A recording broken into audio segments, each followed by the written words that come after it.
Ciao a tutti, benvenuti a mais um evento do Comitê Jurídico da Câmara Ítalo-Brasileira de Comércio, Indústria e Agricultura.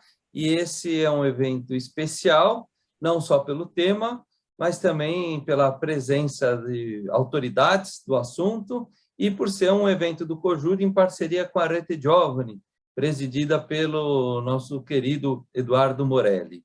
Hoje teremos a oportunidade de não só discutir, mas, sobretudo, aprender accountability e tendências regulatórias da proteção de dados com verdadeiros especialistas no assunto. Palestrantes, logo mais serão devidamente apresentados pelo presidente do Núcleo de Direito Digital, Luiz Levi, nossos palestrantes, doutora Nairane Ribeiro, doutor Bruno Ghioni, e também na moderação dos trabalhos, e já que o Levi é um pouquinho velho, teremos uma jovem, né? Afinal, é em parceria com a Rete Giovani, nós teremos aqui a Sofia Apuzzo para dialogar também e debater. A Sofia, ainda que jovem, é uma grande especialista nesse tema também. Então, acho que é uma manhã onde nós poderemos enfrentar esse tema relativamente novo no Brasil. A lei não é tão nova assim, se bem que 2 anos de lei é uma lei nova, né? Não podemos dizer que não, mas que, de fato, ela entra em vigor com a autoridade agora em 2020, mas desde 2018, 2019, ela, de certo modo, já vem sendo aplicada por Ministério Público, por PROCONs.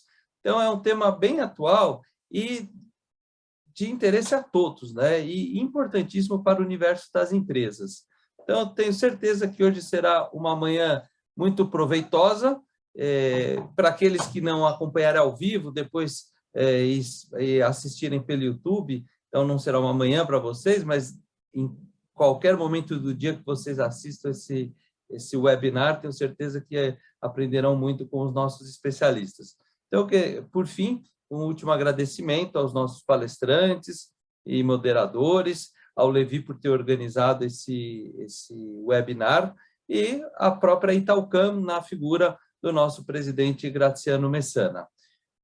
Desejo a todos um excelente evento e passo a palavra ao presidente da Rete Giovani, apesar de não ser tão jovem, né, Levi? O nosso amigo Eduardo Morelli. Bom dia a todos, bom dia a quem está nos assistindo, bom dia Vicente, doutora Nairane, doutor Bruno, é um prazer aí tê-los conosco, Levi, Sofia, agradeço aí a disponibilidade de tempo, acho que esse tema que foi escolhido, ele é atualíssimo, para quem não é da área do direito, eu acho extremamente interessante, uma vez que é algo que toca na vida de cada uma das pessoas, seja individualmente, seja para aqueles que têm uma vida também corporativa, que tem que se preocupar com as questões de proteção de dados da empresa, seja para a própria empresa, seja em relação à empresa e aos outros. A gente vê aí no nosso cotidiano tanta coisa que acaba sendo divulgada aí, desde as fake news até as implementações aí de tecnologias várias, que até a gente andou trocando aí algumas figurinhas com a Sofia a respeito disso. A gente tem o mundo bancário, a gente tem de tudo aí que a gente se sente tocado enquanto cidadão.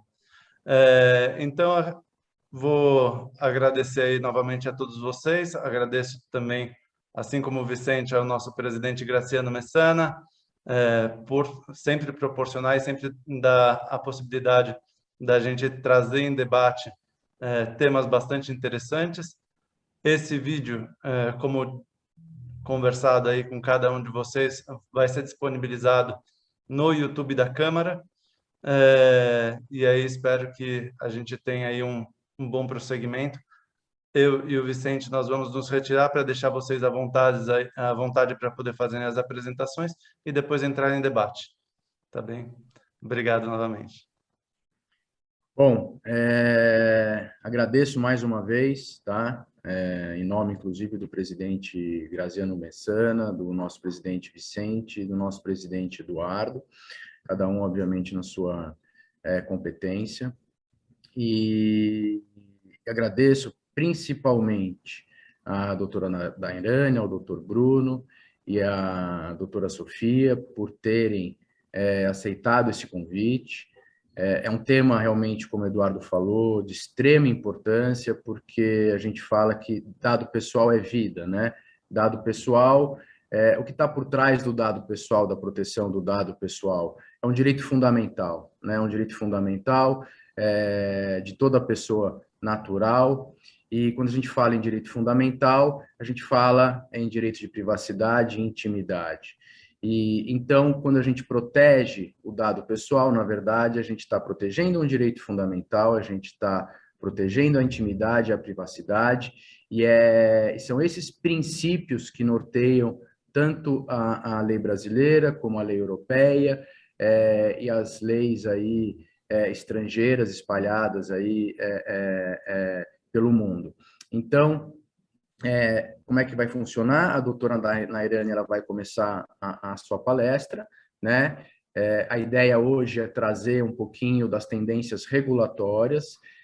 A doutora Nairane ela é diretora da Autoridade Nacional de Proteção de Dados, então é especial a presença dela aqui para ela poder trazer um pouquinho da realidade. Afinal de contas, a Autoridade Nacional de Proteção de Dados, é o órgão regulador, e tem muita empresa com medo, muita empresa muito preocupada, e, na verdade, eu acho que isso vem a agregar a empresa, não vem prejudicar.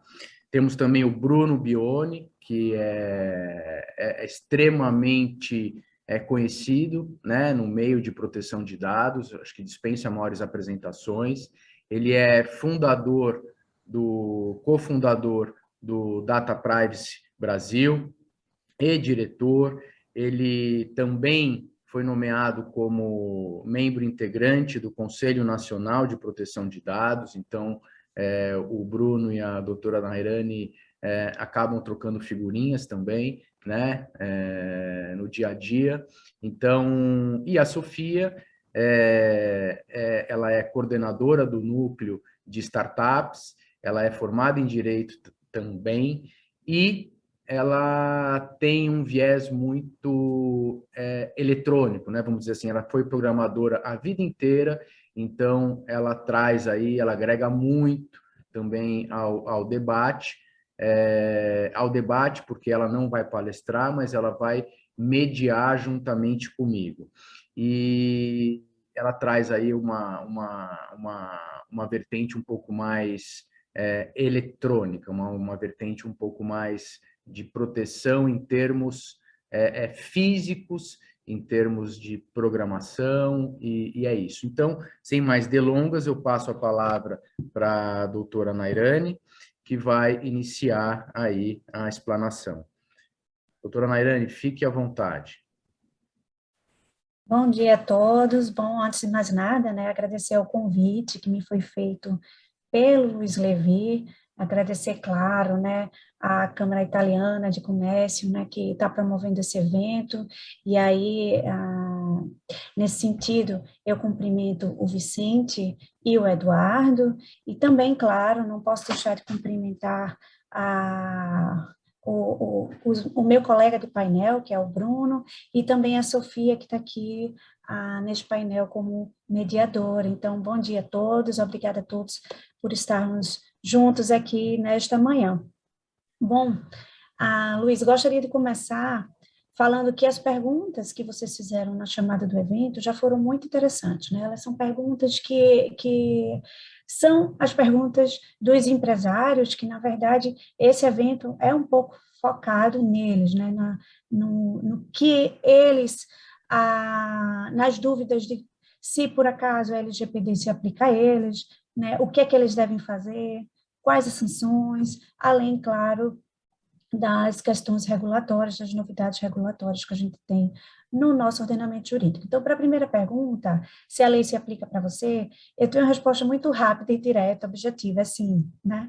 Porque a nossa LGPD, ela institui alguns princípios, obrigações, responsabilidades para o tratamento do dado pessoal, do dado da pessoa natural, pessoa física, né?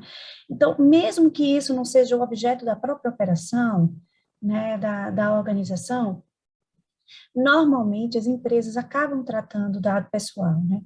Seus clientes muitas vezes são pessoas físicas, e mesmo que não sejam pessoas físicas, você tem funcionário na sua organização, tem os representantes legais das pessoas jurídicas, de parceiros, fornecedores, então sim, essa lei se aplica, né? Esse eu acho que é o ponto de partida para entender se esse evento e se esse momento é importante para o empresário continuar assistindo, né? Acho que o segundo ponto, a segunda pergunta que estava lá, era o que precisa ser feito. Aí sim vai depender do fluxo informacional da sua organização. Mas, e aí eu não tenho uma resposta objetiva e direta, mas o que eu posso dizer é que é necessário dar uma olhada, né, nos princípios da LGPD, como, por exemplo, o princípio da necessidade, que aqui no Brasil a gente tem muita dificuldade de enfrentar, né? O princípio da necessidade, ele prevê que somente os dados verdadeiramente essenciais para o atendimento de uma finalidade é que devem ser tratados. No Brasil, a gente está acostumado a coletar mais dados do que o essencial, a não nos preocuparmos com o titular, ao que é feito com o nosso histórico de navegação, ao que é coletado na internet. Então, esse talvez seja o princípio que a gente precisa enfrentar como um dos primeiros no fluxo informacional da organização. E é claro que tudo isso conversa com o princípio da finalidade, né? Porque a necessidade depende da finalidade. E a nossa LGPD trata esse princípio da finalidade como sendo o tratamento que deve estar ligado com um objeto legítimo, específico, explícito, ou seja, claro, né? E também informado. E, claro, a partir daí, deve-se visitar também os demais princípios, como o do tratamento adequado, que o titular deve ter livre acesso, né, às informações sobre seus dados. Hoje, isso também é um pouco deficitário no nosso país, que a gente trate de dados com transparência, que a relação com o titular também seja transparente, né, que sejam adotadas medidas técnicas e administrativas, claro, para assegurar aí a proteção dos dados pessoais e também para prevenir os danos, além de outras situações como a não discriminação e a responsabilização e prestação de contas. A responsabilização e a prestação de contas são princípios muito especiais na nossa lei. A nossa lei, ela traz, ela valoriza a prestação de contas em diversos momentos, e ela coloca como necessária a demonstração das medidas que são tomadas para a proteção de dados pessoais. Então, inclusive, isso é um dos parâmetros no momento de aplicação de sanções, né, que é a demonstração. Lá no artigo 52, parágrafo 1º, ele coloca isso como um dos parâmetros, né, a demonstração das medidas que foram tomadas para a proteção dos dados pessoais. Então, esses são alguns pontos de partida para as organizações entenderem se a lei se aplica e mais ou menos o que deve ser feito, né? De toda forma, a autoridade, eu acho que todo mundo que trabalha com dado pessoal também, entende que a gente está passando por um momento de reestruturação das operações econômicas, né? Do modo como é feito as operações econômicas, seja porque hoje nós temos uma influência muito maior do dado pessoal na nossa economia, seja porque todo mundo vai ter que voltar a olhar um pouquinho de como estava operando até então, para a gente adequar a nossa LGPD, que inaugura um mundo novo, né? Mas é um mundo novo que, embora alguns tenham alguma preocupação com mais uma burocracia, com mais um ônus, na verdade a lei vem para trazer mais segurança jurídica para a organização e para os titulares. E aí vem a NPD com um papel importante, que é o da orientação, né? Justamente nesse momento de muitas dúvidas. O titular tem dúvida, as organizações têm dúvida, os entes públicos também têm dúvidas. Então, o nosso grande desafio hoje, sem dúvida, é a orientação, mas a orientação sempre focada na privacidade, na autodeterminação informativa e também no desenvolvimento tecnológico, na livre iniciativa, na concorrência, na promoção da inovação, né? Esses são fundamentos da nossa própria lei. Então, para aqueles que tinham alguma dúvida em relação a isso, a lei vem também para promover desenvolvimento econômico e inovação e não para barrar, tá? Muita gente pergunta, a gente vai ter que passar todos os dados para a autoridade? Não, não é isso. Pelo contrário, né? A gente não quer acesso a dados, né? A gente quer que as organizações tratem seus dados de forma mais segura, de forma mais transparente, mais dialogada com o titular. Então, o objetivo não é frear a economia, mas respeitar também, né, o livre desenvolvimento da personalidade em seus múltiplos aspectos. E esse equilíbrio entre o titular e a organização é um parâmetro para toda atuação da autoridade. Então, seja na orientação, seja na regulação, seja na fiscalização. O titular precisa ter um maior controle, sim, dentro de padrões mínimos que agora foram estabelecidos pela nossa lei. Ele também precisa ter mais concretude nos seus direitos, e as organizações, por outro lado, vão ter também segurança jurídica, vai ter condições de ter uma gestão de risco eficiente, e a LGPD também promove um aumento, uma elevação no padrão de ética, de qualidade de serviço e de competitividade, né? Quando a gente é mais transparente, quando a gente fornece mais segurança, transparência, isso promove, dentro do nosso país, uma elevação do nível de prestação de serviço das nossas organizações, e aí públicas e privadas, tá?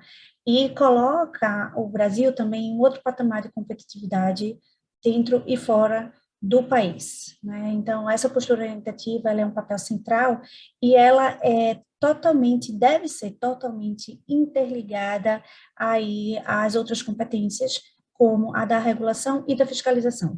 Eu fiz toda essa introdução porque as tendências regulatórias, elas dependem também dessa noção, né, que é a orientação, ela tem que ser algo especial e algo central, inclusive na regulação, né.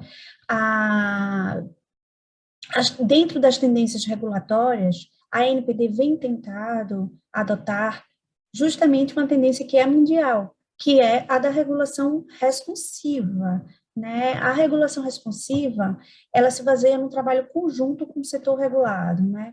É um trabalho conjunto com o destinatário da norma. Então,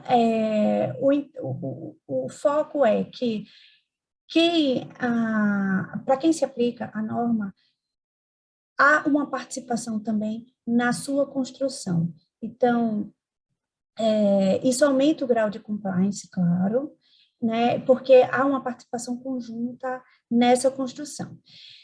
A regulamentação e a fiscalização, elas também andam juntas, então não é só orientação, não, as três elas devem estar interligadas. Não adianta a gente elaborar uma regulamentação, por exemplo, que previsse uma punição, sem se preocupar com a promoção do efetivo cumprimento da lei, né? Por isso que a regulação responsiva, ela estimula aí a colaboração, a participação do regulado no andamento e no resultado do processo.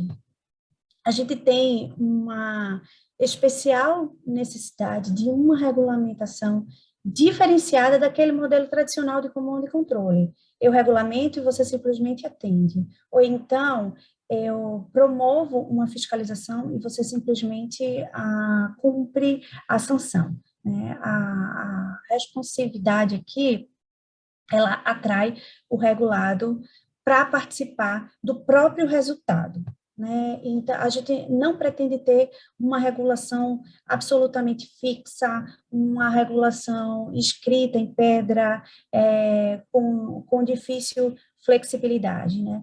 principalmente, e aí está a Sofia, que o Levi bem introduziu, no mundo tecnológico, principalmente quando a gente está aqui com uma relação muito intrínseca com a tecnologia, que a gente nem tem condições de acompanhar o que tem hoje, muito menos o que está por vir, né? Então, é necessário que, na regulamentação, a gente também preveja que o mundo está mudando constantemente e a gente não pode fazer uma norma que logo em seguida ela deve ficar obsoleta, né? E isso também conversa com não barrar desenvolvimento tecnológico e inovação. Então, a outra situação também é que regulamentações assim, responsivas, como a gente está tentando promover, no intuito de compatibilizar também esses mecanismos regulatórios internos no país com as diferentes legislações de proteção de dados no mundo. O conceito, por exemplo, de territorialidade do dado, ele é algo que transborda, né, as fronteiras do país. E aí vem uma especial atenção para a gente harmonizar esses diferentes ordenamentos jurídicos, claro, com muita atenção à realidade do país, que é totalmente diferente, ou que é muito diferente da realidade de outros países, em especial aqui, de países europeus, né? Então, quando a gente tenta harmonizar também essas legislações mundiais, a gente também ajuda no cumprimento das legislações internacionais pelas nossas organizações, né? E facilita também a cooperação entre as autoridades internacionais, ou seja, por exemplo, entre a nossa autoridade aqui e a autoridade de outros países. Acredito, inclusive, por exemplo, que segunda-feira ou na próxima semana, segunda seria muito otimismo, mas na próxima semana a gente já deve ter algum retorno com o primeiro acordo de cooperação técnica com uma autoridade internacional e será com a autoridade espanhola. Isso já está bem avançado, eu imagino que ainda, certamente no mês de outubro, mas provavelmente na próxima semana, a gente já tem aí inaugurado essa relação, fora o diálogo que a gente tem muito intenso com outras autoridades, como, por exemplo, autoridades do Reino Unido, a autoridade do Reino Unido, também algumas da América do Sul. Então, é necessário, na nossa atuação regulatória, considerar as tendências internacionais e que hoje está focada na regulação cooperativa e não baseada simplesmente em algo que é visto e é traçado internamente e simplesmente colocado para fora sem esse diálogo, né? Bom, procedimentos obrigatórios na nossa LGPD, a gente tem de conversa com a sociedade, a gente tem a consulta e audiência pública, né? Na consulta, todo mundo tem a possibilidade de contribuir, né, com a autoridade por meio escrito, né, principalmente, com um prazo determinado para isso e tal, e na audiência pública aí tem um debate oral, que até antes da pandemia isso era feito muito mais no auditório, presencial e tal, e hoje a gente tem uma realidade de audiência pública online, né? A gente teve poucas audiências públicas, mas a gente sempre promoveu nas nossas regulamentações, a partir da sua tramitação, a gente teve centenas de pessoas inscritas e centenas de pessoas falando. E todas essas contribuições, elas são, de fato, cuidadosamente analisadas internamente pela equipe da Autoridade Nacional de Proteção de Dados. Fora isso, a ANPD também, como a regulação responsiva, publicou a sua agenda regulatória, né? Isso é facultativo. E o que é isso exatamente? A gente divulgou o que estava no nosso cronograma para regulamentar nos próximos 2 anos, né? Isso ajuda a trazer segurança jurídica para as organizações, isso prepara as organizações para que elas promovam, né, os seus estudos para facilitar nas contribuições futuras, a entender qual é o foco naquele momento da autoridade e inclusive, para ela opinar e debater sobre o foco da propriedade da autoridade naquele momento. Então, nós divulgamos a nossa agenda regulatória. Além disso, nós realizamos, por exemplo, reuniões de estudos técnicos com especialistas, e aí o Bruno, por exemplo, já participou de uma dessas reuniões, também tomada de subsídios. Essas etapas, por exemplo, elas não estão previstas na nossa lei, mas são atitudes e condutas que nós vemos instituindo justamente para a gente ouvir mais a sociedade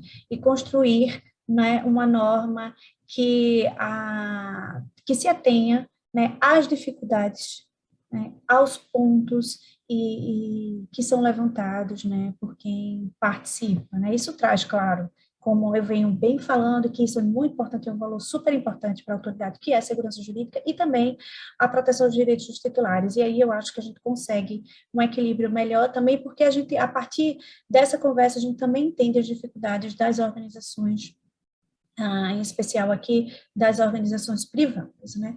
A nossa fiscalização, nós temos uma norma, né, de fiscalização, cujo o procedimento de regulamentação, ele está em andamento, está bem avançado, acho que também é algo para sair esse ano. Ele também foca nesse modelo responsivo, né, que é com mais diálogo, transparência e participação do fiscalizado no próprio resultado, né? Então, a gente tem aí o foco no cumprimento da lei e não na sanção em si. Mais uma vez, assim como na regulação, não adiantaria elaborar uma regulamentação que previsse punição sem a gente se preocupar com o que é, de fato, essencial, que é o cumprimento da lei. Então, as pessoas simplesmente cumprirem a sanção ou fugirem dela, né, e permanecerem irregulares, não é a expectativa da nossa autoridade. Essa questão de indústria de multas, por exemplo, que a gente vê aí uma bola de neve, né, de muita gente fugindo administrativamente ou judicialmente da imposição dessas multas, continuando irregulares, e os órgãos administrativos sem sequer conseguir o retorno dessas multas e sem promover o cumprimento da lei, não é o objetivo da nossa autoridade. O artigo 14 da norma de fiscalização e sanção, que está sendo regulamentada, ela coloca que a ANPD vai adotar os procedimentos, por exemplo, de monitoramento, orientação e atuação preventiva, e pode iniciar o procedimento repressivo. Isso dá uma demonstração de que essas etapas anteriores, em especial aí a orientação e a prevenção, elas são prioritárias, né? E uma novidade é que elas estão dentro da norma de fiscalização, justamente porque o essencial é o resultado do cumprimento da lei. Por exemplo, o aviso para adoção de providências necessárias, a solicitação de regularização em prazo determinado, a apresentação de um plano de conformidade. Essas medidas que eu exemplifiquei aqui, elas são trazidas na norma como possibilidades, né, para que o fiscalizado, ele, a partir do cumprimento dessas medidas, ele não sofre uma sanção. Essas medidas aí não seriam consideradas sanções, tá? Elas são oportunidades de, dialogando, você chegar ao efetivo cumprimento da lei, né? E isso, você vê que o regulado, ou nesse caso, o fiscalizado, ele passa a contribuir no seu próprio processo, né? E aí ele tem a chance de entrar em conformidade e de afastar a aplicação da sanção. É claro que uma oportunidade dessa perdida vai promover o agravamento da pena, evidentemente, né? E é claro também que não é qualquer agente que vai ter oportunidades como essa, né? Algumas situações vão ser analisadas, alguns critérios, como, por exemplo, boa-fé, a gravidade da infração e do dano, né? Quais os direitos pessoais foram afetados, se foram adotadas imediatamente medidas corretivas, se vinham sendo adotadas medidas, né, para a segurança dos dados pessoais, né, a cooperação. Então, esses critérios, eles devem ser analisados até para não corrermos o risco também de promover impunidade, né? Então, algumas situações, elas serão analisadas. As sanções, elas só devem ser aplicadas, o processo de fiscalização, ele só deve ser iniciado depois de sair o nosso regulamento, né? Embora a parte da lei que fala das sanções tenha entrado em vigor no 1º de agosto deste ano, né? Então, a gente tem aí sanções em vigor, mas um regulamento de fiscalização que ainda não está em vigor, né? E aí a gente se depara com essa situação e para promover um pouco mais de tranquilidade e de segurança jurídica, o que a gente tem é que nós só vamos iniciar processos formais de fiscalização depois do regulamento. Agora, isso pode atingir fatos ocorridos a partir de 1º de agosto, ou fatos de natureza continuada que tenham sido iniciados antes de 1º de agosto e que tenham uma natureza permanente, né? Agora, também é importante colocar que a LGPD, ou na verdade, dados pessoais e a proteção de dados pessoais é algo muito transversal, né? Ela conversa intimamente com diversos outros ramos do direito e tem impacto em diversos outros ramos do direito. Então, mesmo a autoridade ainda não iniciando o processo de fiscalização, nós vemos outros órgãos iniciando seus processos e já aplicando multas, né? Dentro das suas competências e dentro das repercussões para os seus setores, né? Como, por exemplo, o direito do consumidor, a gente tem proteção de dados é muito ligado ao consumidor, a gente tem que sempre pensar no titular também como possível consumidor, né? Que muitas vezes ele é. A gente também pode ter, por exemplo, repercussões criminais, né? A gente vê questões de assistente de segurança, que a sociedade muitas vezes trata alguns deles como vazamento de dados pessoais, né? Com algumas questões aí de crime, né?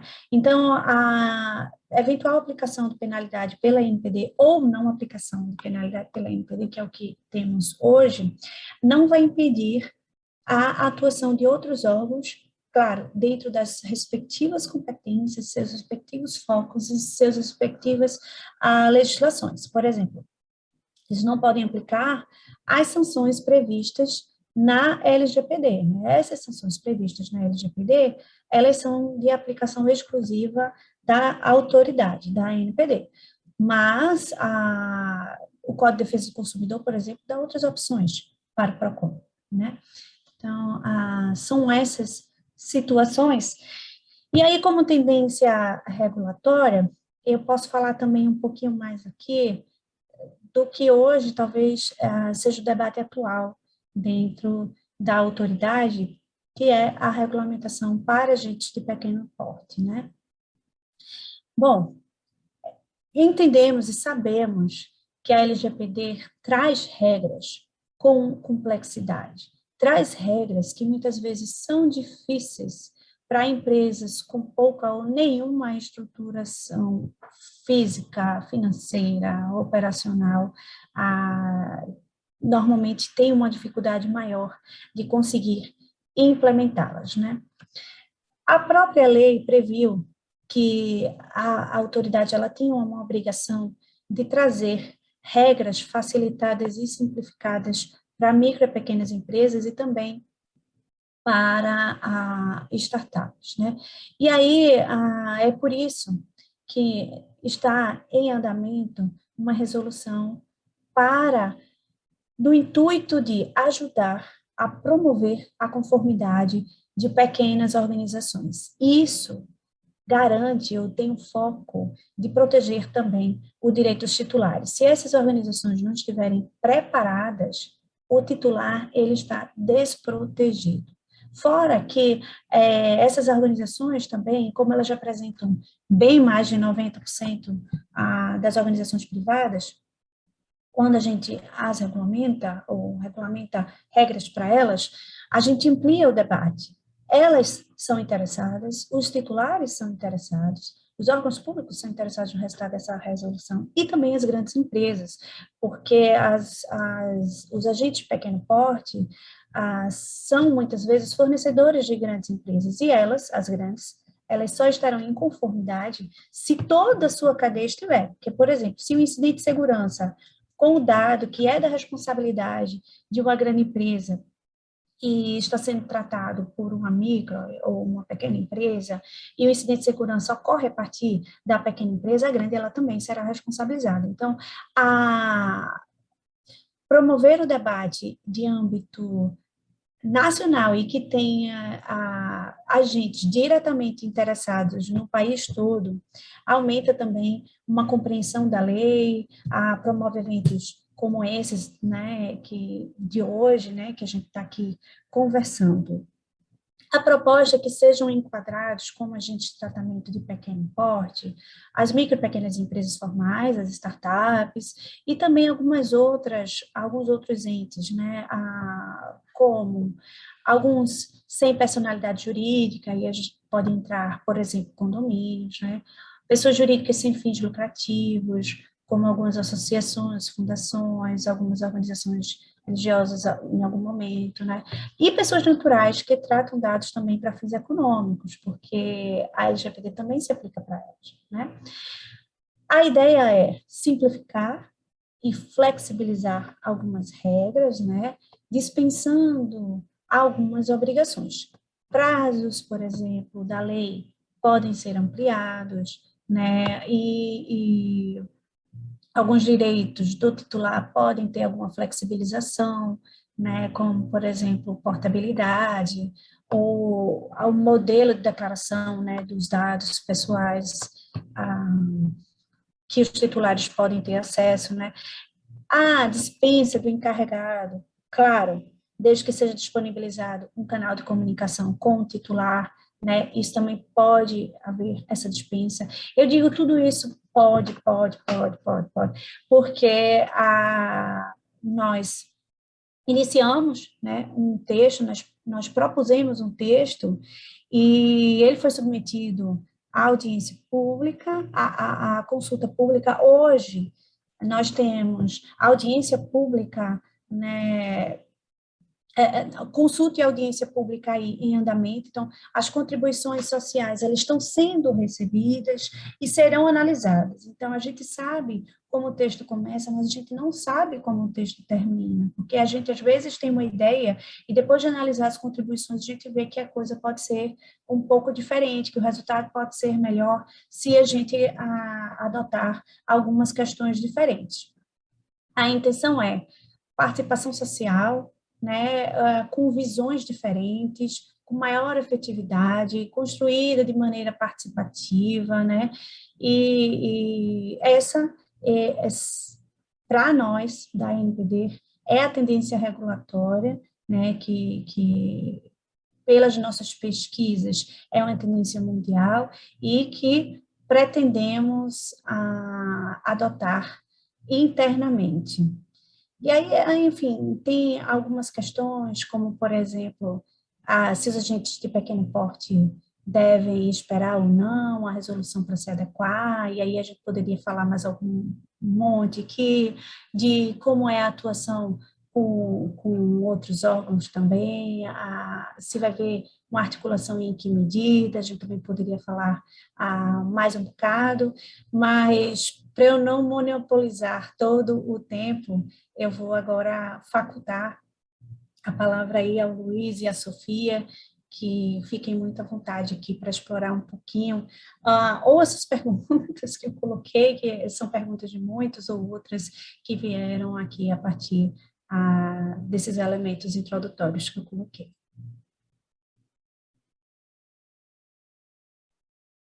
Bom, doutora Nairane, agradeço muito sua explanação, foi realmente muito esclarecedora. É a primeira vez que eu pessoalmente tenho contato, né, com a Autoridade Nacional de Proteção de Dados, representada por você, e eu fico muito mais tranquilo, né, por saber, né? Obviamente que eu já sabia, pelos textos que eu já li, pelas regulamentações que já saíram, que iria existir uma fase mesmo de diálogo, uma fase de orientação, uma fase preventiva, e que não seria uma caça às bruxas, né? De saída, enfim, isso me tranquiliza bastante, porque eu sou advogado, obviamente trabalho com implementação de LGPD, e a gente fica sempre profissionalmente vinculado a isso. Tem uma pergunta muito boa do próprio Vicente, né? Que ele relacionou a Autoridade Nacional de Proteção de Dados com o CAD, né? E o Vicente, ele é professor, né, de direito concorrencial, ele é uma autoridade nessa seara, ele participa sempre de congresso, enfim, e ele entende bastante. E aconteceu recentemente, né, um protocolo de entendimentos entre a Autoridade Nacional de Proteção de Dados e o CAD. Então, ele pergunta, né, como que você entende, né,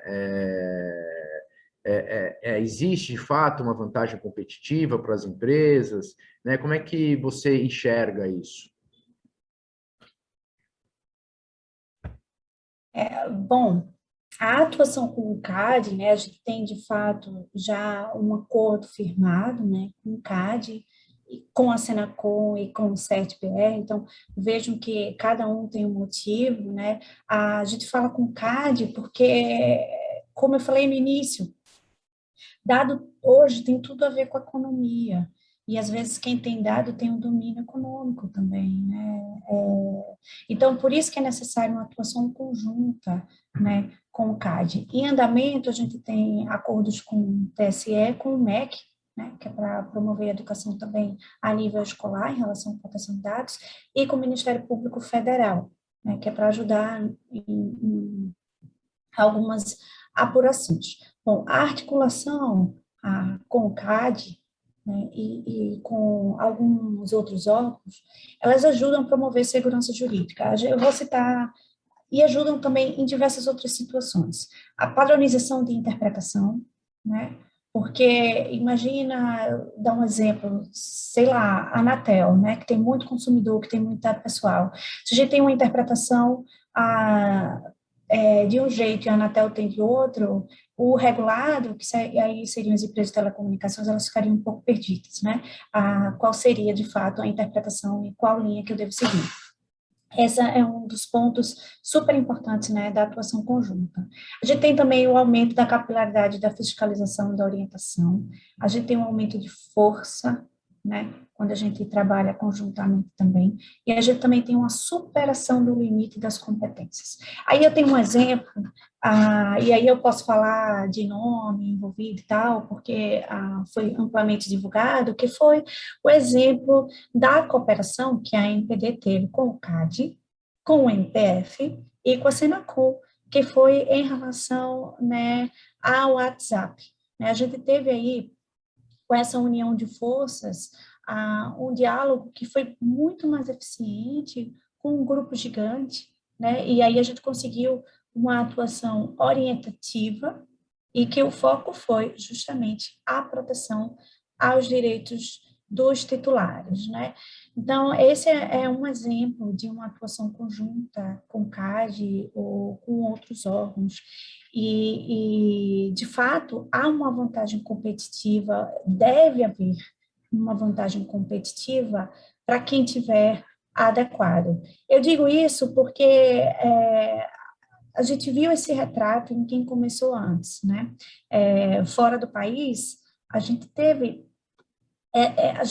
hoje a gente consegue enxergar o que aconteceu fora do país, né? Quem não se adequou no momento que deveria, ficou em desvantagem por passar uma má imagem, né? Uma imagem ruim para o seu consumidor, para o seu titular. Né? Houve um abalo na reputação importante, porque se o titular, e aí eu falo do titular brasileiro, não está atento, não estava atento, com esse amplo debate ele passa a ficar cada vez mais atento e ele passa a ser um fiscal da LGPD, né? um fiscal da proteção de dados.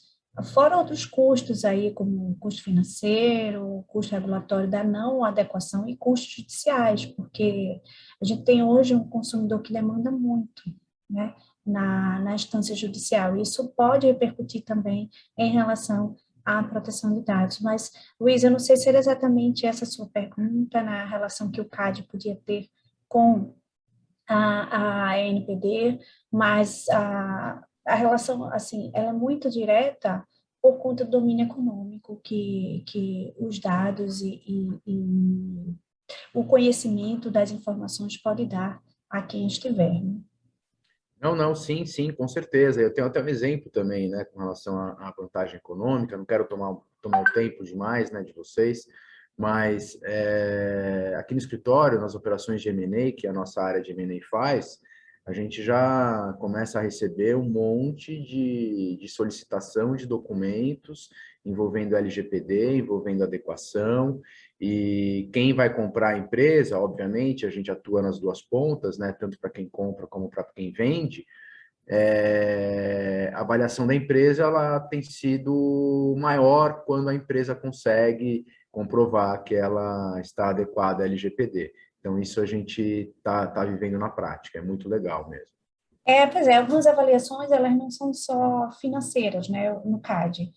O que o domínio das informações pode repercutir no mercado. Então, Exato. É uma segunda visão também. Com certeza. Se ninguém tiver mais perguntas, Sofia não quiser fazer nenhum comentário, não quiser perguntar nada, eu agradeço imensamente, doutora, pelo seu tempo, pela sua disponibilidade. Foi uma apresentação muito esclarecedora e muito tranquilizadora também, tá? Muito obrigado, Nairane.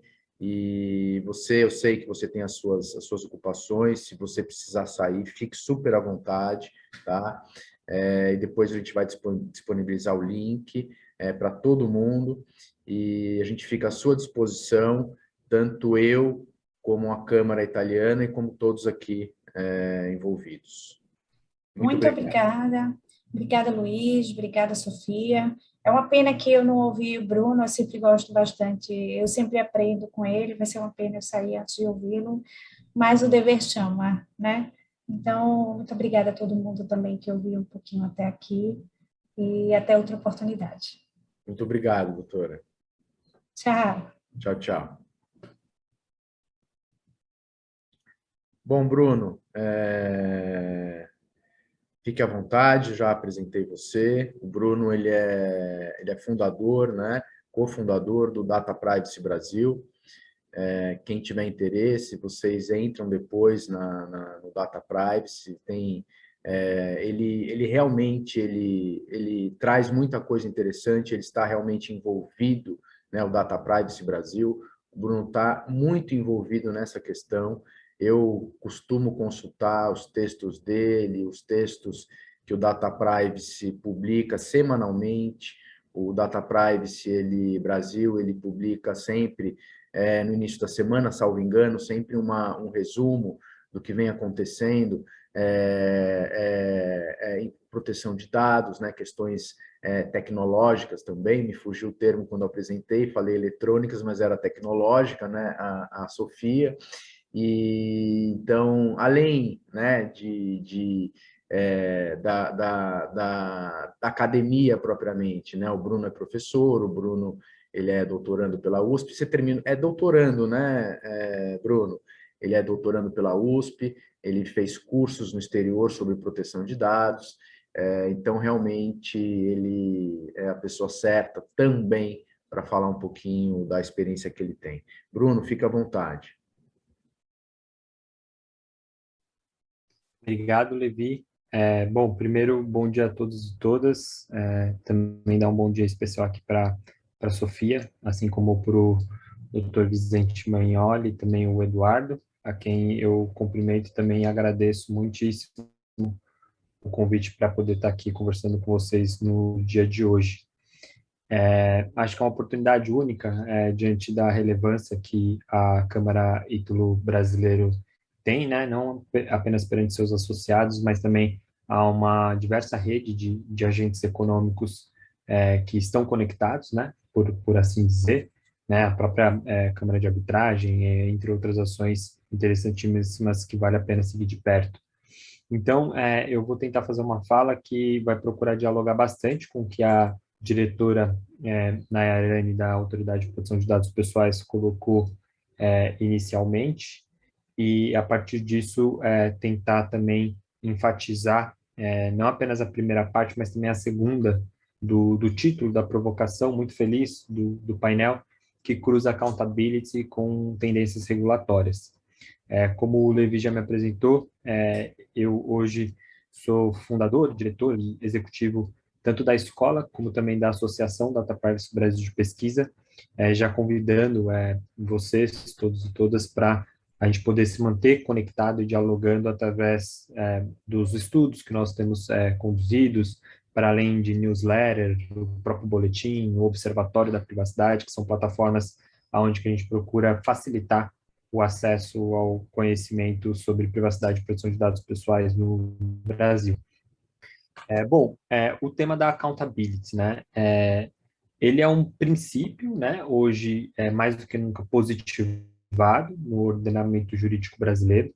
Já tinha manifestações em outras leis, né? A gente poderia dizer que a accountability, de certa maneira, já estava ilustrada, espelhada no movimento, sobretudo, que aposta dentro da perspectiva do que é chamado de compliance, né? Desde a própria lei anticorrupção, questões envolvendo improbidade, outras regulações que envolvem de uma maneira um pouco mais ampla agentes econômicos, daquilo que a gente pode expressar no sentido de uma responsabilidade social corporativa, né? Você presta contas dentro dessa perspectiva de que você possa ser premiado, que a sua marca, de certa maneira, ela também seja identificada como tal.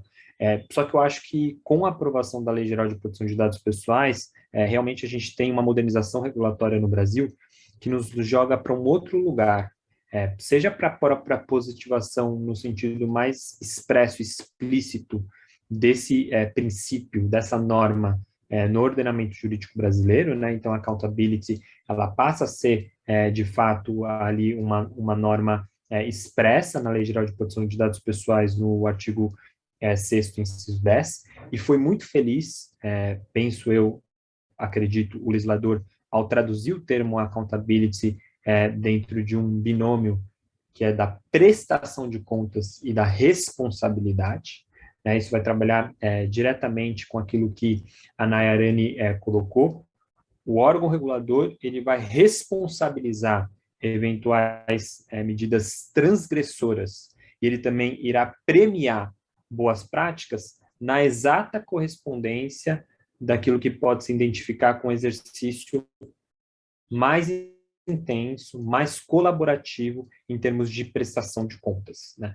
Então, dito essa breve introdução conceitual e contextual, na linha do tempo, no espaço que a gente tem sobre accountability no Brasil, acho que a gente pode começar a explorar um pouquinho mais daquilo que a gente pode estruturar em termos de anatomia desse princípio, dessa norma, para verificar como que ela vai ser interpretada, tentar, de certa maneira, dar uma densidade naquilo que, principalmente no campo do direito, nós iremos chamar de dogmática, e também extrapolar isso para o ponto de vista de relações públicas, do ponto de vista de compliance, no sentido mais amplo do termo, que envolve diferentes áreas de uma organização. Eu estou particularmente muito feliz de falar desse tema, porque é o tema do meu doutorado, que eu devo defender em breve, então é quase como se fosse uma mini banca, relembrando os tempos que o Levi era meu professor na graduação. O que a literatura coloca, de uma maneira geral, é sempre tentar se procurar responder quem deve prestar contas, a quem devem ser prestadas essas contas, sobre o que e sobre quais consequências. Por questões de limitações de tempo, não vou conseguir aprofundar e verticalizar todos esses 4 eixos dessa latitude obrigacional do princípio da accountability. Mas vamos tentar, então, aqui explorar alguns deles, né? Quem deve prestar contas, né, de acordo com a Lei Geral de Proteção de Dados Pessoais? O mais óbvio são os agentes de tratamento de dados pessoais, os agentes ali prioritariamente, primariamente entendidos como regulados. A nossa lei de proteção de dados pessoais, ela, inclusive, procura distribuir a intensidade dessa prestação de contas de acordo com o poder decisório que diferentes agentes têm dentro daquilo que a gente chama de uma cadeia de tratamento de dados pessoais. É por isso que ela, didaticamente, ela vai conceituar o que é controlador, o que é operador, e aí, consequentemente, controlador, via de regra, tem uma carga de deveres durante a atividade de tratamento de dados pessoais que ela é maior do que o operador, justamente porque o operador ele não teria tanto poder de tomada de decisão. E isso vai sendo calibrado ao longo de todo o nosso texto, como, por exemplo, quem é obrigado a ter um encarregado, né? Pelo texto duro da lei, talvez você poderia dizer apenas controladores, mas na prática, por essa preocupação, sobretudo do ponto de vista de um compliance para além da mera obrigação legal, cada vez mais operadores também têm isso, porque isso acaba se tornando justamente o diferencial competitivo. A própria perspectiva de definição de bases legais, entre outras coisas, você consegue enxergar ao longo de todo o texto da lei essa possível e respectiva calibração.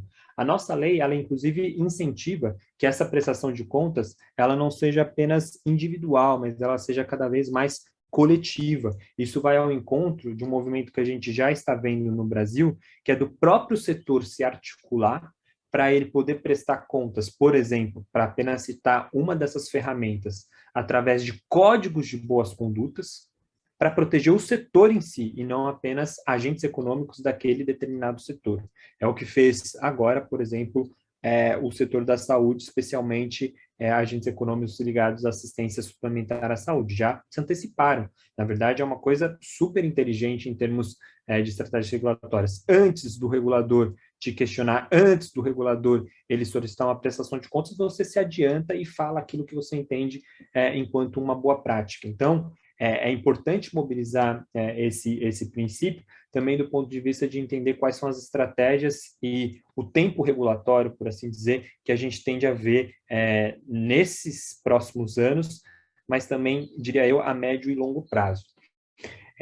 Quem deve prestar conta são esses, digamos assim, usual suspects, né? Os suspeitos mais usuais. Mas como a Nayarane bem colocou, a nossa lei, ela extrapola, digamos assim, esse polo passivo do princípio da accountability, dizendo também é devedor de prestação de contas, um agente primordial para organizar a governança de comportamentos no nosso campo.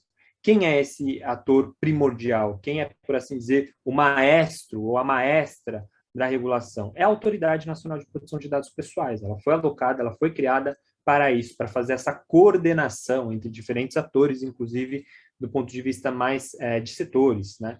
Então, a gente está vendo isso e tem que saudar, tem que realmente aplaudir e reconhecer esse trabalho hercúleo que a autoridade está fazendo dentro de um cenário que tem recursos bastante limitados. É importante também de reconhecer isso, uma autoridade que tem ali quase 50 pessoas, servidores alocados, é muito pouco para a obrigação e a responsabilidade que ela tem. É por isso que, inclusive, agentes econômicos, a sociedade civil como um todo, deve não, digamos assim, entrar numa zona de conforto e continuar cobrando e colaborando para que a autoridade ela seja convertida numa autarquia, que aí então ela vai conseguir ter mais recursos, ela vai conseguir ter mais independência, né, para poder fazer esse já belo trabalho que ela vem realizando. Ela vem prestando contas, ela vem querendo dialogar.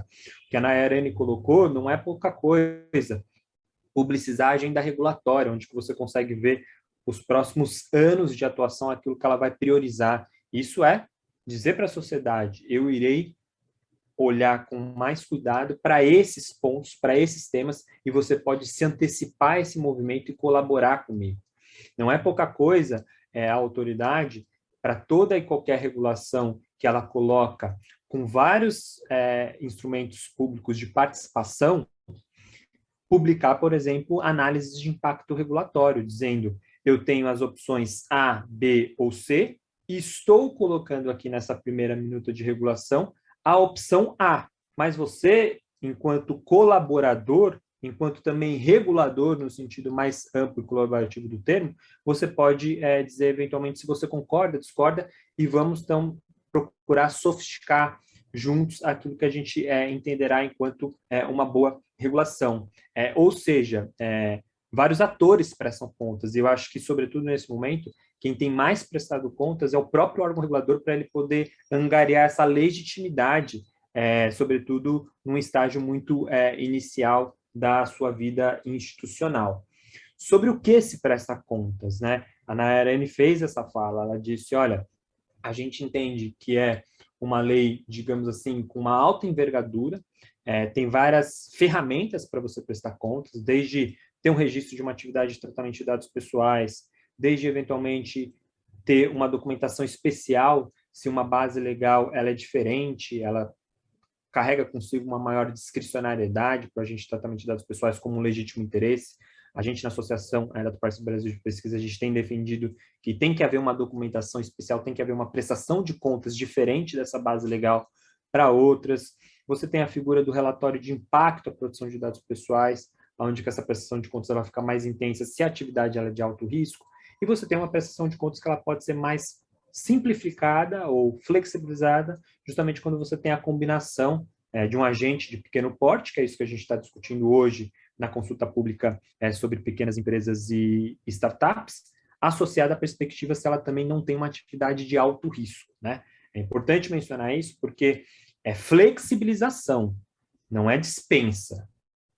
É flexibilização no sentido de que, para a lógica da proteção de dados pessoais, não importa apenas o porte econômico, mas também qual que é o perfil da atividade de tratamento de dados pessoais. Então, se você tem uma startup que trata um alto volume de dados sensíveis, faz um algoritmo de automação de decisão, ainda que você tenha um pequeno porte, e é isso que a gente está defendendo nessa consulta pública, você não vai ter uma regulação mais relaxada, que não apenas conta o porte econômico, mas essa questão de quais são os riscos que acompanham essa atividade de tratamento de dados pessoais. E o que a gente já está vendo, de certa maneira, no Brasil, é entendendo que essa prestação de contas ela já está sob possíveis consequências, quando ela é avaliada, quando ela é julgada, quando ela é analisada, né? A consequência, digamos assim, mais tradicional é quando você tem um comportamento que ele é transgressor, ele viola uma norma de proteção de dados pessoais, e os órgãos reguladores, eles agem, sancionando, por exemplo, né? E aí a Nayarene disse, a gente vai separar o joio do trigo, né? A perspectiva de uma regulação responsiva é justamente calibrar o peso da sanção de acordo com um comportamento responsivo, de acordo com um comportamento de boa-fé. Até aí também nem tanta novidade, mas a novidade em si é que o texto da LGPD pesa muito a mão nisso, né? É um dever claro do órgão regulador. Então, a depender de um cenário onde você tem duas empresas do mesmo setor, eventualmente praticando a mesma transgressão, e no sentido abstrato do termo, daquela norma, mas você tem uma organização que investiu em programas de governança, tem ali uma preocupação e uma outra que não tem essa mesma correspondência, enquanto a primeira, eventualmente, ela pode ser advertida, a segunda ela pode ser multada, enquanto a primeira, eventualmente, ela pode ser multada, mas num calibre um pouquinho menor, a segunda, eventualmente, pode ter as suas operações de tratamento de dados pessoais suspensas ou bloqueadas, que é a consequência, a sanção mais rígida. Para além disso, né, e sobretudo nessa primeira onda das tendências regulatórias que a gente tem visto no Brasil, é a perspectiva de que quem está mais regulando, para quem os agentes de tratamento de dados pessoais estão mais prestando contas, pelo menos nesse primeiro momento, e acho que isso vai mudar progressivamente. Temos que ser bem sinceros. Não é para a autoridade de proteção de dados pessoais, não é para o titular de dados, mas hoje, atualmente, é para o próprio mercado. É o que o Levi mencionou, hoje você tem toda uma remodelagem de operações, no sentido em que o due diligence ele acabou internalizando essas questões de proteção de dados pessoais, e hoje, muitas vezes, o deal breaker para um processo de M&A, de fusão-aquisição, ou mesmo rodadas de investimento, estão condicionados a questões de proteção de dados pessoais. O mercado está regulando. O mercado está preocupado em saber quem está na cadeia de tratamento de dados pessoais dele e se ele não tem, por assim dizer, um parceiro que pode ser uma bomba relógio no colo dele, porque a lógica da LGPD é de corresponsabilizar toda a cadeia. Por isso, toda a preocupação com questões de segurança da informação, com questões de entender, por exemplo, em casos de volumetria ou enriquecimento de dados, qual que é a origem desse dado, e aí você tem vários anexos que acompanham todas essas relações contratuais, essa engenharia que está sendo cada vez mais remodelada.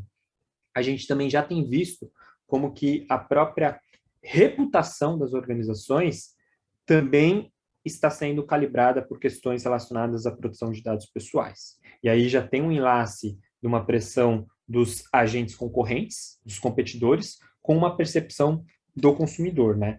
Não é pouca coisa, por exemplo, que está acontecendo nesse momento no sistema financeiro, né? Onde que o Bacen, o Banco Central, com uma política super bem-vinda de Open Banking, tem puxado essa perspectiva aonde que você pode conseguir ter portabilidade, né, de várias outras coisas e aonde que também o consumidor ele pode fazer a sua escolha levando em considerações questões relacionadas à boa prática de dados pessoais. Não é pouca coisa a gente assistir no intervalo do Jornal Nacional 2 grandes bancos cuja principal mensagem é dizer vem para cá ou continua aqui, não vai para fintech do lado, porque a gente garante a proteção dos seus dados pessoais, ou seja, essa prestação de contas e avaliação, o julgamento dela, já está acontecendo, e nesse momento é um movimento muito forte, principalmente puxado pelo mercado.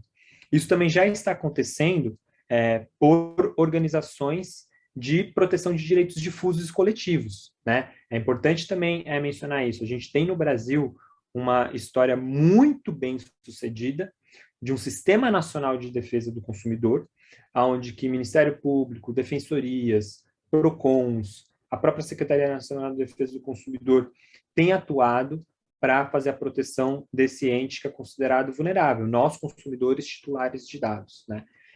E a gente tem visto como, por exemplo, a Secretaria Nacional de Defesa do Consumidor tem casos interessantíssimos dizendo, por exemplo, para esse mesmo setor financeiro, que questões relacionadas a tratamento de dados pessoais e direcionamento de publicidade, sobretudo para o famoso crédito consignado, ela tem atuado sistematicamente e priorizou isso na última rodada de enforcement, dizendo, olha, não é assim que se faz, né? E multou milionariamente vários bancos de médio e grande porte nesse sentido, né? Então, no Brasil, acho que a gente tem uma particularidade interessante, que é entender que quem faz essa prestação de contas, colando a LGPD com o Código de Defesa do Consumidor, são vários atores, sobretudo numa tradição de enforcement dos nossos direitos dentro de uma perspectiva de tutela coletiva e difusa. Estou dizendo isso porque a gente tem um cenário posto e não pode se confundir, e a gente tem papel para dizer isso, sobretudo para os agentes econômicos, que essa ideia de regulação responsiva não é uma regulação frouxa. Né? Tem gente entendendo que, porque essa primeira fase vai ser mais de conscientização, uma fase de regulamentação. Os casos, por exemplo, de procedimentos sancionatórios, eles não irão acontecer? Não, eles irão, e a gente já está vendo isso. E não apenas, até mesmo pela própria autoridade de proteção de dados pessoais. Né? A ideia de uma regulação responsiva é justamente essa calibração, eventualmente, se acontecer, de uma sanção de acordo com aquilo que representa aquele comportamento transgressor. É isso que se trata, não é de uma regulação frouxa. E por que eu estou dizendo isso, sobretudo, num evento da Câmara de Comércio Ítalo-Brasileira? Porque é dever dos próprios agentes econômicos não deixar que isso aconteça, por uma questão simples, de distorção concorrencial competitiva. Se, eventualmente, a gente tiver uma regulação frouxa, onde que uma determinada organização investiu muito em remodelar seus processos, em questões de governança de proteção de dados pessoais, remodelou, inclusive, os seus produtos, os seus serviços, e o concorrente dela não faz nada e tem uma vantagem anticompetitiva, porque viola sistematicamente essa lei, e ele não é encontrado na malha fina do enforcement, então, esse exercício da prestação de contas e de uma regulação responsiva real, né, de certa maneira que não traia as raízes intelectuais do que a gente está transplantando, sobretudo, numa modelagem regulatória que vem da Austrália, é importante justamente para o mercado. Né? É importante a gente dizer isso num evento como esse. É dever, sobretudo, dos agentes econômicos não deixar que isso aconteça e justamente trabalhar com essa perspectiva de que a prestação de contas também serve e pode ser um diferencial competitivo para ele, para que não causa essa distorção. Então, dito isso, eu concluo dizendo o seguinte, eu acho que esses casos já estão acontecendo, mencionei aqui alguns deles, talvez o ponto alto disso seja o caso mencionado pela Nayarani, no sentido do acordo de cooperação feita pela Autoridade Nacional de Proteção de Dados Pessoais, pelo Ministério Público Federal, pela Secretaria Nacional de Defesa do Consumidor e pelo CAD, dizendo para o próprio WhatsApp, nós estamos acompanhando, nós queremos dialogar com você e nós iremos atuar na exata correspondência do seu comportamento responsivo. Foi isso que foi dito naquela nota técnica publicitada pela essas 4 autoridades, esses 4 órgãos reguladores, que é uma coisa única comparada frente a outras jurisdições. Dito isso, eu realmente concluo dizendo, se espera, esse é o meu, inclusive, desejo enquanto pesquisador, advogado, enfim, uma pessoa que tem atuado muito na área, que a gente possa ver próximos dias, próximos meses, próximos anos, onde que essa ideia de prestação de contas ela seja intensificada. Porque se a gente tiver mais prestação de contas, se a gente conseguir realmente materializar esse princípio da accountability, a gente vai conseguir ter um resultado ótimo, que é aquilo que se chama de corregulação, né? É a ideia de que todos colaboram para a organização, para a governança de comportamentos. É a Autoridade Nacional de Proteção de Dados Pessoais, é também o mercado, são todas essas entidades de proteção de direitos difusos e coletivos, são as outras autoridades que irão verticalizar as normas amplas e gerais dentro do contexto da saúde, dentro do contexto de energia elétrica, dentro do contexto de varejo e assim por diante. Se a gente for bem-sucedido nisso, a gente tem esse resultado ótimo. Se nós não formos bem-sucedidos nisso, e tiver menos prestação de contas, a gente tende a ver os extremos, né, de estratégias regulatórias, que é ou uma regulação de comando e controle, muito de cima para baixo, principalmente pelo aparelho estatal, pela Autoridade Nacional de Proteção de Dados Pessoais, pela Secretaria Nacional de Defesa do Consumidor, por outras agências reguladoras, ou muito autorregulação, e aí muitas vezes com pouca coercibilidade. Se a autorregulação não dá conta, o que acontece? Excessiva judicialização. E aí isso é ruim para todo mundo, inclusive para os agentes econômicos, como a gente tem visto em alguns setores regulados. Políticas públicas sendo excessivamente judicializados e tendo aquilo que se chama de custo Brasil, né? Acho que a gente não deseja isso no cenário brasileiro. Então, a mensagem que eu deixo vamos, então, nos unir, no sentido de entender qual que é cada papel que a gente pode desempenhar nisso, para realmente materializar esse princípio e que, num cenário ótimo, ideal, esse exercício de prestação de contas ele possa ter esse resultado ótimo, que é o que a gente tem chamado, a própria Autoridade de Proteção de Dados Pessoais representada pela autoridade, a gente ouviu a ideia de uma corregulação. Era isso, e eu agradeço mais uma vez pelo convite, Levi e Sofia. Nós que agradecemos, Bruno, essa sua explanação clara, objetiva, muito, muito interessante. Tenho certeza que todos os participantes aqui ficaram muito satisfeitos, tá? Eu agradeço muito mesmo. Eu sei que você tem uma agenda muito complicada, então agradeço imensamente mesmo. Sofia, você queria tratar de algum tema, perguntar alguma coisa? Eu gostaria de trazer uma pergunta.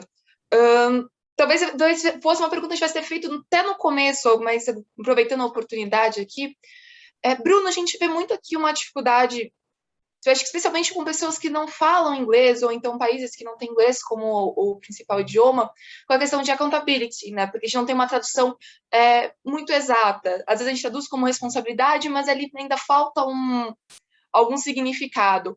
E esse é o ponto que eu até gostaria de discutir, então, trazer aqui. Qual seria uma diferença prática, né, da transparência com a accountability, né? Porque muitas vezes isso acaba se confundindo, e no dia a dia, especialmente as pessoas que têm essa dificuldade semântica, não conseguem acabar percebendo ali a diferença. Obrigado, Sofia. E eu acho que o legislador ele foi feliz, eu mencionei isso no início, de ele não apenas traduzir o termo de accountability como responsabilidade, mas também conjugar com a ideia de prestação de contas. Inclusive, é o que eu tenho trabalhado muito na tese, a ideia de que você presta contas não simplesmente porque você quer ser transparente, mas porque tem realmente alguém do outro lado que é credor dessa obrigação de prestação de contas, para desencadear essa ideia de julgamento dessas contas, né? Que podem ser as mais distintas consequências, né?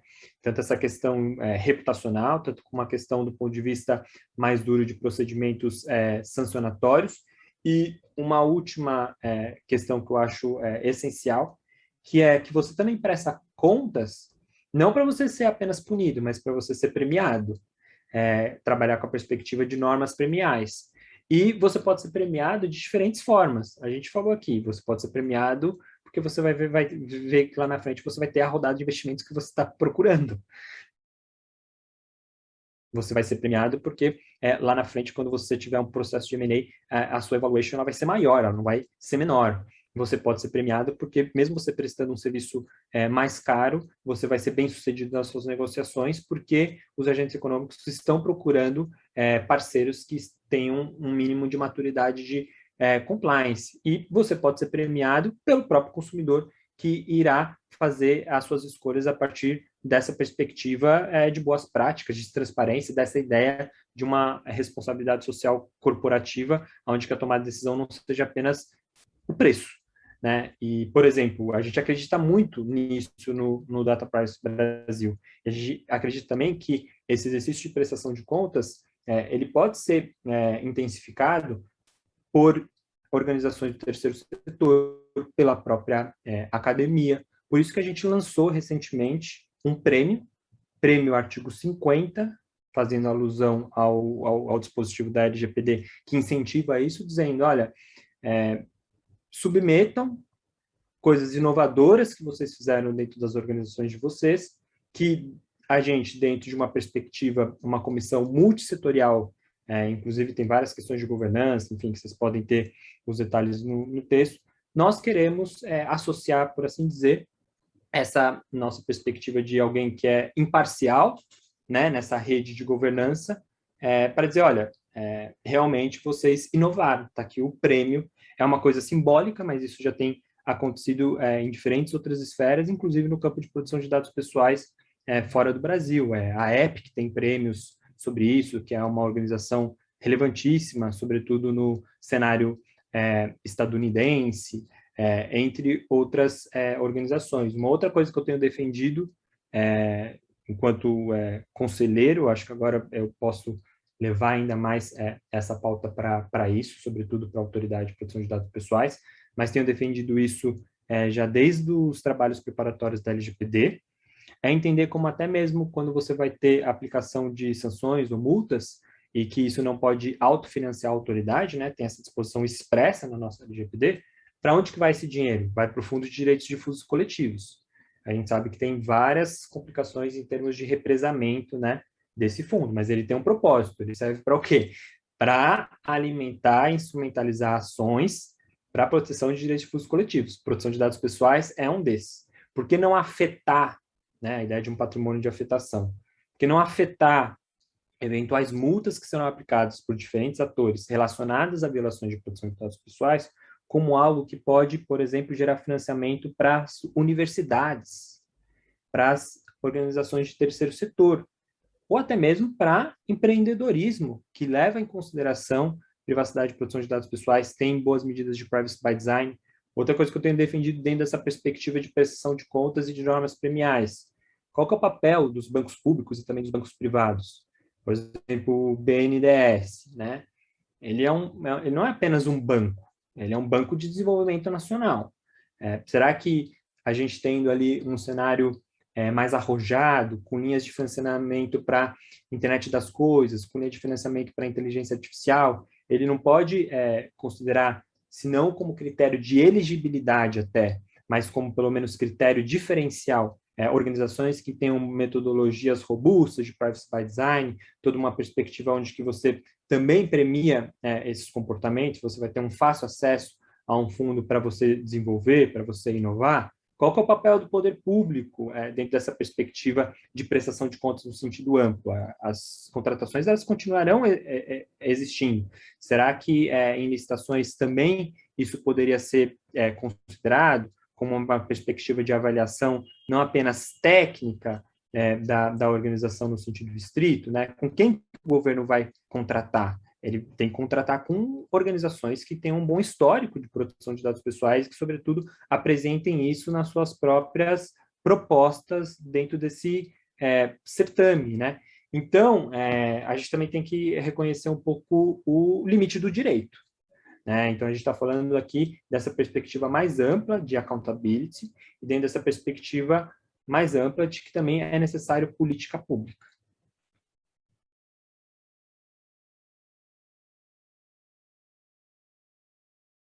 Sofia? Eu só gostaria de acrescer um comentário, aí até casando um pouquinho com a questão do Marco Civil da Inteligência Artificial, né, que veio esse ponto. Eu vejo assim, a questão da accountability muito importante no fundo, porque quando a gente trabalha, por exemplo, com alguns algoritmos específicos de aprendizado de máquina, né, de machine learning, a gente não consegue, às vezes, ser transparente no meio ali do processo. A gente consegue ser muito transparente no começo, e o ideal é que sejamos, né, a gente consiga explicar de onde vêm os dados, a gente consiga mostrar como eles funcionam, o que exatamente a gente pretende com aquele processamento de dados, mas quando chega ali no meio, a gente não consegue mais explicar como é feito os cálculos pela máquina. Então, eu vejo a accountability muito como um caminho para dizer, olha, é exatamente isso que está sendo sustentado todo momento, não é que a gente quer barrar o tratamento de dados, muito pelo contrário, a gente quer que isso aconteça, mas aconteça de uma forma muito responsável. E eu achei interessantíssimo a gente trazer esse ponto de accountability por conta disso. Muitas vezes a gente fala, porque a lei de proteção de dados está impedindo de fazer um tratamento automatizado. Não, a gente não está impedindo, muito pelo contrário. A gente só quer entender como isso acontece e a gente sabe que às vezes não dá para explicar, por exemplo, algum modelo específico, mas o accountability traz muito essa questão de... Então, aí eu tiro um pouquinho o chapéuzinho aqui no papel da Itaúca e coloco às vezes um chapéuzinho pessoal. Às vezes, onde a transparência não conseguir funcionar, às vezes na tecnologia que a gente tem hoje, que às vezes pode mudar daqui 10 anos, o accountability consegue ir lá e suprir esse ponto. Eu tenho muito essa visão. Então, eu estou aqui participando como mediadora, mas na verdade estou aprendendo horrores aqui. Minha cabeça está super instalando com um monte de coisa nova. E eu gostaria de agradecer a presença de vocês aqui, principalmente para ensinar isso tudo.